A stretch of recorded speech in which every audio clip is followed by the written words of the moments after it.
understand the early Wittgenstein. Early Wittgenstein is nothing but was the comrade of Russell. I won't say I should not say comrade, but yeah, he was a colleague of Russell, and they both tried to explain reality with the help of linguistic philosophy. यहाँ पर अब Russell अपनी logical एटोमिज्म की बात करके निकल जाते हैं. ऑल्दो रसल और विटगेन्स्टाइन के बीच में कुछ मतभेद होते हैं. जैसे सबसे पहला मतभेद तो उनमें यही होता है जब विटगेन्स्टाइन बोलते हैं कि जो रसल ने अपने नेगेटिव, यूनिवर्सल और इंटेंशनल फैक्ट माने हैं वो फैक्ट नहीं है एक्चुअली. रसल उनके लिए अपना अलग से लॉजिक देते हैं, अपनी बात सामने रखते हैं, but according to Wittgenstein these are not the facts. So यहाँ पर रसल और विटगेन्स्टाइन के बीच में थोड़ा सा मतभेद है. बाकी अब हमें समझना है कि रसल अपनी तरफ से क्या बोलते हैं कि उनके लिए पिक्चर थ्योरी ऑफ मीनिंग या फिर उनके लिए वर्ल्ड को एक लैंग्वेज किस तरह से समझाती है. तो ही रॉट इन ट्रैक्टेटस लॉजिक ऑफ फिलोसफिकर्स कि ऑल्दो ये लैंग्वेज है, ठीक है, और ये है रियलिटी, इन दोनों के बीच में बहुत ज़्यादा गैप है, बहुत गैप, ठीक है. इतने गैप होने के बावजूद भी जो लैंग्वेज है वो रियलिटी को एक्सप्लेन करती है. But how does it explain the reality, that is the real question. So explain कैसे करती है. Let's suppose this is the reality और दिस इज़ द वर्ल्ड, और यहाँ पर कोई एक फ़ोटो बना रहा है, तो दिस इज़ द लैंग्वेज. तो इस तरह से लैंग्वेज एक रियलिटी को मिरर करती है, या फिर you can say it language is just the picture of reality. Now he is saying और ही इज टेलिंग कि रियलिटी एक्चुअली में क्या है और लैंग्वेज एक्चुअली में क्या है, ताकि वो डिस्क्राइब कर सके कि कैसे लैंग्वेज वर्ल्ड को पिक्चर थ्योरी के माध्यम से डिस्क्राइब करती है. तो first of all he says कि जो वर्ल्ड है वो टोटलिटी ऑफ एटॉमिक फैक्ट्स है. अब यहाँ पर एक छोटी सी बात है, बहुत छोटी सी बात है, कि जो रसल था he accepted things and he accepted atomic facts, but Wittgenstein does not accept world as things. He says कि जो वर्ल्ड है वो एटॉमिक फैक्ट्स ही है बस. नाउ इसका मतलब क्या हुआ, इसका मतलब हम समझते हैं. क्योंकि एक बात बोलता है विटगेन्स्टाइन बहुत छोटी सी, that is world is all that is the case. यहाँ पर केस से उनका मतलब है state of affairs, facts. Now वहाँ पर ये ऑब्जेक्ट्स को रिफ्यूट कर रहा है और रिजेक्ट कर रहा है, बट ऑन व्हाट बेसिस. तो ही सेज कि जो ऑब्जेक्ट्स है वो इंडिपेंडेंटली कभी भी कभी रियलिटी को एक्सप्लेन नहीं कर सकते. जैसे हमारे पास एक सिनेरियो है, cat is on the mat. अब now here it is an atomic fact. ये रियलिटी को बता रहा है, ये बता रहा है कि एक स्टेट ऑफ अफेयर है which is in which cat is on the mat. But यहाँ पर हमारे ऑब्जेक्ट्स क्या हो, लाइक हमारा कैट ऑब्जेक्ट है, मैट ऑब्जेक्ट है, ये इंडिपेंडेंटली किसी भी रियलिटी को शो नहीं करते विदाउट एनी लॉजिकल फॉर्म. इनको रियलिटी को शो करने के लिए किसी लॉजिकल स्ट्रक्चर में या लॉजिकल फॉर्म में होना ज़रूरी है. जो लॉजिकल स्ट्रक्चर, लॉजिकल फॉर्म है एटॉमिक फैक्ट, दैट्स इट. तो यहाँ पर Wittgenstein says that world can be described, world is the totality of atomic facts. And जैसा कि हमें पता है सही, रसल ने भी बहुत बात बोली कि language is the totality of elementary proposition, कि जो हम एक तरफ रियलिटी है, एक तरफ लैंग्वेज है, यहाँ पर हमारे एलिमेंट्री प्रोपोजिशंस है, यहाँ पर एटॉमिक फैक्ट्स है. अब हम देखेंगे कि ये इसके साथ मैच होता है कि नहीं होता. अगर मैच होता होगा तो जो हम बोल रहे हैं वो सही है, बाकी गलत है. we'll see that. Okay, so now he says, अब उन्होंने बता दिया कि वर्ल्ड क्या है, एंड उन्होंने बता दिया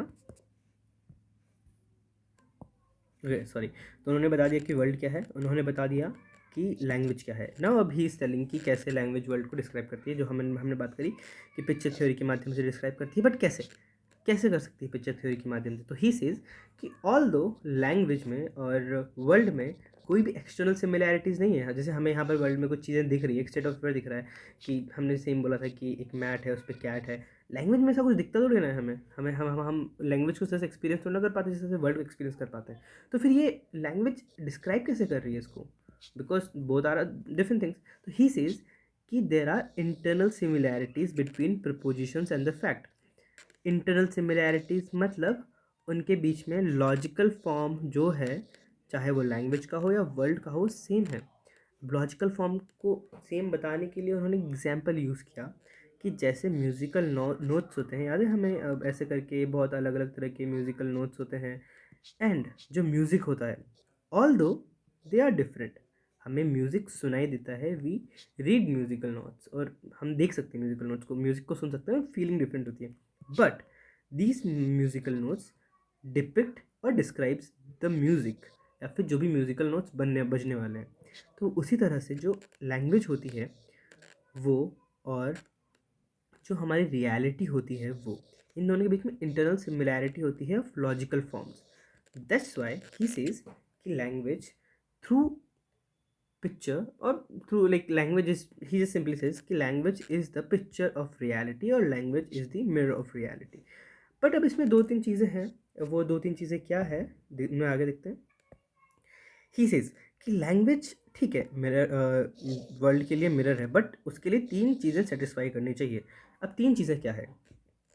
तीन चीज़ें हैं, उसमें फर्स्ट है one to one correspondence between proposition and fact, कि अगर हम बोल रहे हैं कि cat is on the mat, तो यहाँ पर दो चीज़ें हैं, एक कैट है एक मैट है।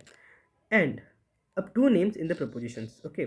तो यहाँ पर हमारा प्रपोजिशन है, उसके अंदर दो चीज़ें हैं, कैट एंड मैट। तो अब रियलिटी भी हम जब देख रहे हैं ना, वहाँ पर भी कैट और मैट होनी चाहिए, तभी ये मैट होनी चाहिए, कैट होनी चाहिए, तभी जाके हम बोल सकते हैं कि लैंग्वेज वर्ल्ड को मिरर करती है। तो ये है first cheese. Second, identity of logical form, okay. So second वाले पॉइंट में जब हम बोलते हैं आइडेंटिटी ऑफ लॉजिकल फॉर्म, हम यहाँ पर रियलिटी और लैंग्वेज के स्ट्रक्चर की बात करते हैं। हम बोलते हैं कि उनकी स्ट्रक्चरल आइडेंटिटी सेम होनी चाहिए। But now what do we mean by structural identity?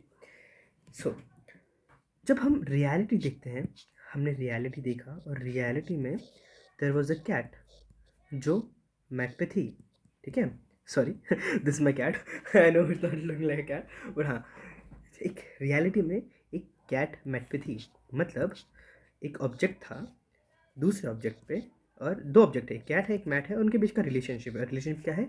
Is on the mat. तो ये हमारा रियलिटी है, ये हमारी रियलिटी की स्ट्रक्चर है। तो जो हमारा लैंग्वेज है उसका भी स्ट्रक्चर सेम ही होना चाहिए। लाइक हमें ऐसा होना चाहिए कि ये हमारा सब्जेक्ट है दैट इज़ कैट, ये हमारा ऑब्जेक्ट है दैट इज़ मैट, और उसके बीच में जो प्रेडिकेट है जो बता रहा है सब्जेक्ट के बारे में, वो है इज़ ऑन। तो हमारा जो रियलिटी का स्ट्रक्चर है, जिसमें हमने बोला था कि ऑब्जेक्ट, उसका रिलेशन विद अनदर ऑब्जेक्ट, उसका जो स्ट्रक्चर है वो लैंग्वेज के स्ट्रक्चर, जिसमें सब्जेक्ट है ऑब्जेक्ट है और प्रेडिकेट है, उसका सिमिलर होना चाहिए। अब इसके लिए आप एक एग्जाम्पल या फिर एक चीज़ ले सकते हैं, जैसे कि हमारे पास रास्ते होते हैं, ठीक है, हमारे पास पॉइंट ए से पॉइंट बी जाने के, या फिर हमारे पास एक पूरा टेरेन है जहाँ पर अलग अलग रास्ते अलग अलग तरफ जा रहे हैं, अलग अलग रास्ते अलग अलग तरफ जा रहे हैं। एक तो हो गया वो terrain, terrain is the reality, ठीक है। अब उसके लिए स्ट्रक्चरल, उसका पिक्चर कौन शो करेगा? वो होगा मैप, राइट। जो हमारे पास एक पेपर मैप होता है, वो उस टेरेन की, जो भी कोई सा भी टेरेन हो, आई डोंट नो, कोई सा भी टेरेन हो, उसकी स्ट्रक्चरल रियलिटी शो करता है। अगर टेरेन में रास्ता ऐसे जाके ऐसे मुड़ रहा है, तो मैप में भी ऐसे जाके ऐसे मुड़ेगा। टेरेन में रास्ता फिर उसके बाद सीधा चला जाता है, एक इधर चला जाता है, एक इधर चला जाता है, तो मैप में भी ऐसा ही होगा, एक इधर चला जाएगा एक इधर चला जाएगा। तो मैप टेरेन की जो स्ट्रक्चरल रियलिटी है उसके साथ कोहेरेंट है। तो दैट्स वाई, और दैट इज़ व्हाट इस सेकेंड वाले पॉइंट का मतलब इज कि structural identity between the proposition and fact should be the same, okay. तो ये हो गया हमारा सेकेंड वाला कंडीशन। हमारी थर्ड कंडीशन है rules of projection, that is there must be some rule to को relate facts and propositions. Through mental act we associate particular names with particular objects. These rules are the rules of projection.